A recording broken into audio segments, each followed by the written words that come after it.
Вие сметате дека не треба да бараме пораки меѓу редови во ова што вели ќе ја поднесам оставката пред органите на партијата? Мислите дека е тоа дефинитивно завршена работа?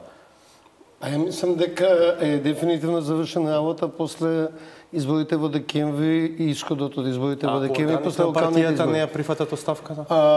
Мислам дека во овој момент ќе биде многу лошо за ВМРО-ДПМН ако посериозно не продискутира за како понатаму. Дел од незадоволството во ВМРО-ДПМН не е само затоа што ВМРО-ДПМН избра конфронтирачки курс во овие настани изминатите 2 години. Дел од незадоволството во ВМРО-ДПМН е дека ВМРО-ДПМН не зазеде подсвест конфронтирачки став во сите овие настани. Значи, проблемот со политиката овие 2 години во ВМРО-ДПМН и одењето цик-цак е дека се разочарани и умерените членови, кои го судуваат 27 април, се разочарани и поекстремните членови кои викаат дека треба да се оди до крај со ова борба против хунтата. Вистинските револуционери. Ама има ли политика што и овие две струи може да ги обедини и да ги задоволи? Не, меѓутоа мислам дека за тој момент ВМРО-ДПМН пред да го направи следниот чекор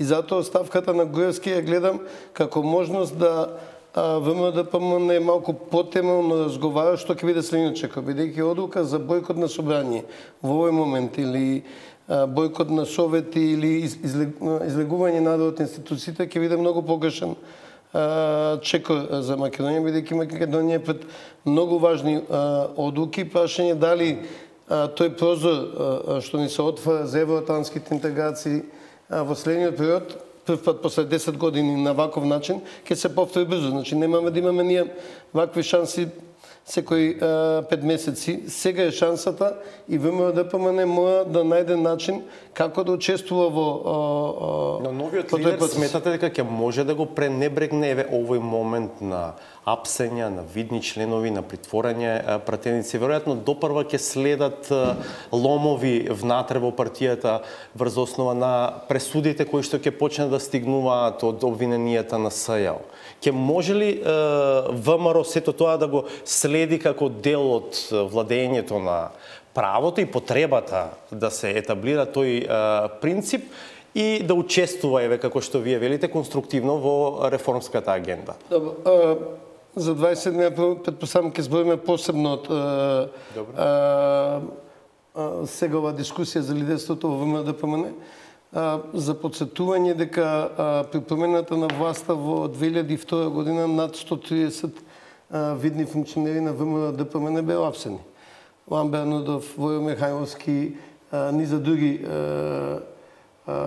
функционери на ВМРО-ДПМН беа апсени. Значи, не прв пат нас не се случува да после промена на власт имаме бран на апсење и ВМРО-ДПМН повторно се вратило тој бран на апсење.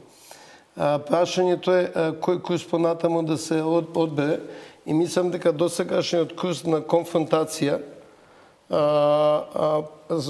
посебно за овие последните 2 години не беше продуктивен ниту за ВМРО-ДПМН, ниту за Македонија и дека партијата треба темелно да го преиспита тоа.